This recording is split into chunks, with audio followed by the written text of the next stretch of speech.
राष्ट्राय स्वाहा. नमस्कार, मी शरद बोंक्षे. राष्ट्राय स्वाहामध्ये आपलं स्वागत. एक 600-700 स्क्वेअर फीटचा एक फ्लॅट आहे आणि त्या फ्लॅटमध्ये 7-8 माणसं राहतात. गुण्या गोविंदाने राहतात, आनंदाने राहतात. त्या 7-8 माणसांमधली 4 माणसं किंवा 3 माणसं नोकरी धंदा करतात. त्यांचा तिघांचा पैसा येतो आणि मग त्या तिघांच्या पैशावरती संपूर्ण 7-8 माणसांच्या कुटुंब चालतं. मग त्या 7-8 माणसांचे जे सगळे महिन्याचे खर्च आहे, त्यातली 2 मुलं शिकणारी आहेत, 2 मुलांना नोकऱ्या नाही आहे, त्यांची वाट बघणं चालू आहे, आजारपणं आहेत, मेंटेनन्स आहे, इलेक्ट्रिसिटीचं बिल आहे, सगळं आहे. 1-2 गाड्या आहेत त्यांच्याकडं. त्या गाड्यांचा सगळा जो एक खर्च आहे ते तिघं मिळून 7-8 माणसांचे कुटुंब चालवतात. मग त्या 7-8 माणसांच्या घरामध्ये अजून 2 मुलं जन्माला येतात आणि मग घर होतं 10 माणसांचं. आणि मग त्या 10 माणसांच्या हळूहळू ती मुलं मोठी व्हायला लागतात आणि मग त्यांचं अजून एकाचं लग्न होतं आणि मग एक मुलगी नवीन त्यांच्या घरामध्ये येते. ती 7-8 माणसांचं कुटुंब असतं, ते साधारण 11-12 लोकांचं कुटुंब होतं.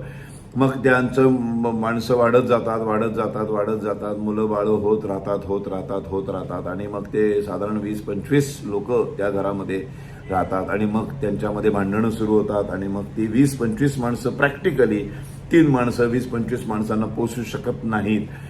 आणि मग त्या घरामध्ये राहणं, टॉयलेटपासून सकाळी उठायचं कोणी, पहिलं टॉयलेटला जायचं कोणी, आंघोळ कोणी करायची, एवढ्या लोकांचं जेवण खाणं कसं करायचं, हे सगळं जे साधारण नॉर्मल ज्या गरजा आहेत आपल्या, त्या सुद्धा सगळ्या पुरवणं, रात्री झोपायचे वांदे, सगळेच प्रॉब्लेम सुरू होतात. मग ती फाटाफूट होते. मग त्या घराला विभागणी केली जाते आणि मग ती घरं विभागली जातात. त्यातले 2 भाऊ म्हणतात आम्ही आता दुसरीकडे जाऊन राहतो. तेवढंही विचारांना सोपं नसतं. जर एका सामान्य 700-800 स्क्वेअर फीटामध्ये राहणाऱ्या 7-8 माणसांचं जेव्हा 15-20 माणसं होतात तेव्हा इतके यक्ष प्रश्न निर्माण होतात. त्याचं कारण म्हणजे त्या घरात वाढलेल्या माणसांची संख्या. तर मग 47 साली या हिंदुस्थान नावाचं पण एक घर आहे, हिंदुस्थान नावाचं एक कुटुंब आहे आणि त्याचं एक क्षेत्रफळ आहे. त्या क्षेत्रफळामध्ये साधारण 30-35-40 कोटी लोक राहत होती. मग 79 वर्षामध्ये ह्या 40 कोटीमध्ये 100 कोटी माणसांची भर पडली. आता कमवणारी माणसं, पिकणारं पीक, शेत जमिनी आणि त्या घराचं क्षेत्रफळ काही केलं वाढत नाहीये आणि पिकणारं पीकही त्याच्यापेक्षा वाढत नाही आहे. मग ह्या 140 करोड लोकांना जेवढं सगळं मिळत होतं, अन्न, वस्त्र, निवारा आणि पाणी म्हणजे जीवन, हे सगळं छान मिळत होतं, इलेक्ट्रिसिटी मिळत होती, रस्त्यावरती गर्दी फार होत नव्हती. त्या 40 करोडचे 140 करोड झाले. घर तेवढंच राहिलं, कमाई तेवढीच राहिली, अन्न, वस्त्र, निवारा तेवढाच राहिला. आता 140 करोड माणसं एकत्र राहणार कशी? साधा विचार होत नाही का हो कधी?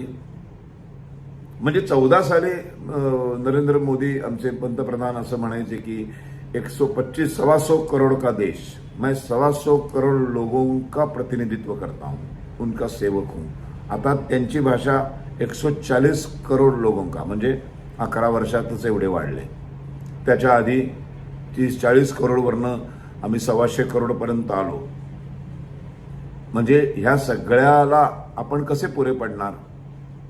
आज एक मुंबई शहरामध्ये जवळजवळ 3-3.5 करोडच्या वर माणसं गेली. मुंबईचं क्षेत्रफळ नाही वाढलं, मुंबई अशी वाढायच्या ऐवजी अशी वाढायला लागली. आता मुंबईमध्ये 50-50, 60-60 मजल्यांचे इमारती उभ्या राहायला लागल्या, टॉवर्स उभे राहायला लागले. किती मेट्रो आणा, किती भुयारी मार्ग खाणा, किती रस्ते आणा, काय होत नाही. जोपर्यंत लोकसंख्या तुम्ही निर्मूलन करत नाही, जोपर्यंत लोकसंख्येवर आळा आणत नाही, जोपर्यंत घरातल्या माणसांची संख्या कमी होत नाही, तोपर्यंत ते घर आनंदाने राहू शकत नाही. त्या घराची फाटाफूट होणारच. आणि फाटाफूट झाली, फाटाफूट करणं, घरं विभागणं, एका घरातली माणसं 4 घरामध्ये राहायला जाणं, हा उपाय नाहीये. लोकसंख्येवर नियंत्रण करणं हा उपाय आहे. त्यामुळे लोकसंख्या निर्मूलन कायदा हा अत्यंतिक गरजेचा कायदा आहे. इथे जात पात धर्माचा काही संबंध नाहीये. इथे संविधान आड येत नाही, तिथे घटना काही आड येत नाही. लोकसंख्या कळतच नाही का आपल्या सरकारला? की लोकसंख्या ही भयानक आहे. हा भयानक फुगा फुटणार कधीतरी. 140-150 करोड माणसं एका देशात राहतात. कसं सगळ्यांना अन्न वस्त्र निवारा, कुठून नोकऱ्या आणणार तुम्ही? कुठून आणणार नोकऱ्या? कुठून व्यवसाय करणार माणसं? वाढणारच ना, बेरोजगारी वाढणार, रस्त्यावरचं ट्रॅफिक वाढणार. छोट्या गोष्टींसाठी माणसं एकमेकांच्या जीवावर उठणार. त्याच्यात एका बाजूला पाकिस्तान, एका बाजूला बांगलादेश आणि एका बाजूला चायना आहे. शत्रू तर आहेतच. अमेरिका तर मोठा शत्रू आहे आपला. हे तर टपलेलेच आहे देशाला संपवायला. अरे ह्यांची गरजच नाही आम्हाला. आमची लोकसंख्या अशी, उद्या 200 करोड होतील लोक. ही काही भूषणावह गोष्ट आहे का? आमच्या देशाची लोकसंख्या 140-150 करोड. आणि ही भूषणावह गोष्ट नाही आहे. ह्याला कंट्रोलमध्ये आणायला पाहिजे. ह्याच्यासाठी 2 मुलांवर बंदीचा कायदा आणला पाहिजे. हे लोकसंख्या निर्मूलनाचा कायदा आणला पाहिजे. या दृष्टीने आता नरेंद्र मोदींसारख्या एवढ्या हुशार अमित शहा, हे सगळं सरकार आम्ही आणलेलं सरकार आहे. आम्ही मतं दिलेत त्यांना. लोकसंख्या निर्मूलनाचा कायदा त्याने आणलाच पाहिजे. अत्यंत गरजेचा कायदा आहे. ह्याच्याबद्दल कोणी ब्र काढत नाही, ह्याच्याबद्दल कोणी बोलत नाही, ह्याच्याबद्दल संसदेत कधी चर्चा होत नाही. किती भयानक पद्धतीने वाढत चालले. काही त्याचं नियोजनच नाही. नुसते रस्ते आणि सतत मेट्रो आणि मग हे ते, मग काय आता हवेत उडणाऱ्या गाड्या. अरे काय हे प्रॉब्लेम सॉल्व्ह करायची ही उत्तर नाही आहे त्या प्रश्नांची. या लोकसंख्येला आळा घातला पाहिजे. हे 140 करोडवरनं 100 करोडवर आले पाहिजेत. हे वरचे 40, 50, 60, 70 करोड हे कुठून आले? कोण आहेत हे? यातले 10-20 करोड बांगलादेशातनं आलेले आहेत. यातले 10-20 करोड रोहिंग्या म्हणून आलेले आहेत, पाकिस्तानातनं आलेले आहेत. कुठून आलेली लोक आहेत ही. ह्यांना पहिलं हाकललं पाहिजे. मग ह्या देशातले मूल नागरिक जे आहेत ते किती मुलं जन्माला घालत नाही, त्याला काही कंट्रोल नको.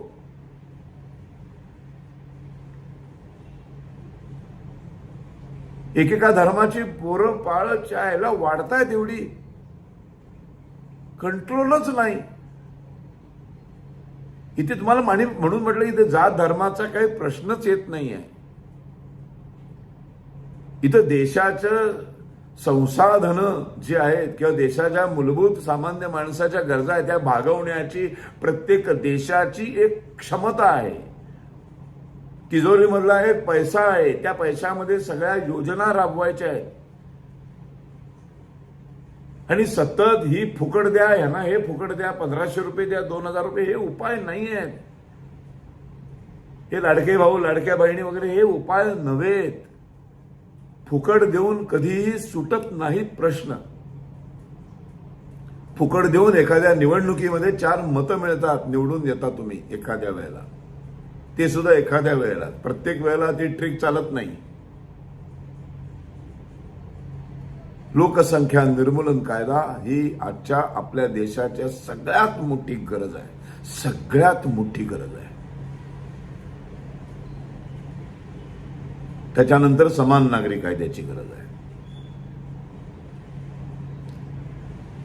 कळत नाही मला, कळत नाही सरकार का विचार करत नाही, का अशा पद्धतीचा कुठला कायदा येत नाही, का अशा पद्धतीची कुठे कधी चर्चा पण दिसत नाही आपल्याला. असो, मनातले विचार मांडायचे, तुमच्याशी शेअर करायचे, तुमच्याबरोबर तुम्हाला त्याच्यात भागीदारी करून घ्यायचं, बोलत राहायचं. आपण आपल्या हातात तेवढं आहे. थांबायचं नाही, गप्प नाही बसायचं, बोलायचं. जे मनात येईल ते बोलायचं. फक्त आपल्या बोलण्यामुळे कोणाला त्रास होता कामा नये. आपल्या बोलण्यामुळे कोणी दुखावला जाणार नाही याची काळजी मात्र घ्यायची. बोलताना आवर्जून घ्यायची. आपण हिंदू आहोत, मानवतावादी आहोत.